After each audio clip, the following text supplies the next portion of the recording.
എൻ്റെ കയ്യിലെ സാധനം എന്താണെന്ന് നിങ്ങൾക്ക് മനസ്സിലായോ? ഇത് മഹാഗണി സീഡിൻ്റെ ഔട്ടർ ഷെല്ലാണേ. ഇത് കണ്ടപ്പോൾ തന്നെ എനിക്കൊരു പെർഫെക്റ്റ് പെറ്റൽ ഷേപ്പാണ് കേട്ടോ തോന്നിയത്. സോ അപ്പം തന്നെ കരുതി ഒരു ഫ്ലവർ ലാമ്പ് ഉണ്ടാക്കാമെന്ന്. ഇതുണ്ടാക്കാൻ ഭയങ്കര സിമ്പിളാണല്ലോ. പെറ്റൽസ് പരസ്പരം ഒട്ടിക്കുന്നു, ഫ്ലവർ ആക്കുന്നു, അലൂമിനിയം വയർ എടുത്ത് പൈപ്പ് ക്ലീനർ ചുറ്റി സ്റ്റെമ്മാക്കുന്നു, അലൂമിനിയം വയർ എടുത്തൊന്ന് റൗണ്ട് ഷേപ്പാക്കി അതിലും പൈപ്പ് ക്ലീനർ ചുറ്റി സ്റ്റാൻഡ് ആക്കുന്നു. എന്നിട്ട് ഇതെല്ലാം ഒന്ന് അസംബിൾ ചെയ്തിട്ട് LED ലൈറ്റ് ഇട്ടിട്ട് ഒന്ന് ചുറ്റി കൊടുക്കുന്നു. എന്നിട്ട് പെറ്റൽസിനൊക്കെ ഒന്ന് വാർണിഷ് അടിച്ചു കൊടുക്കണു. ലാസ്റ്റ് ആ സെൻട്രൽ പോർഷനിൽ ഒന്ന് വൃത്തിയായി നിൽക്കാൻ ഒരു ക്ലേ ഒട്ടിച്ചു കൊടുക്കുന്നു. മാക്സിമം ½ എന്നും പറഞ്ഞു തുടങ്ങിയതാ. 2 അവർ എടുത്തതാ ഇതൊന്ന് ഫിനിഷ് ചെയ്യാൻ.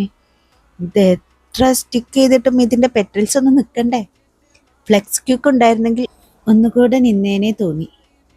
ബട്ട് ഫൈനൽ റിസൾട്ട് കണ്ടപ്പോൾ ഇറ്റ്സ് ടു വർത്ത് ഇറ്റ്. കാരണം ഭയങ്കര ക്യൂട്ട് ആൻഡ് ക്ലാസി ആയിരുന്നു കേട്ടോ. ഇത്രയും ടൈം ആയത് നോ റിഗ്രറ്റ്. അപ്പോൾ വീഡിയോ ഇഷ്ടപ്പെട്ടാൽ ലൈക്കും ഷെയറും സബ്സ്ക്രൈബും ചെയ്യണേ.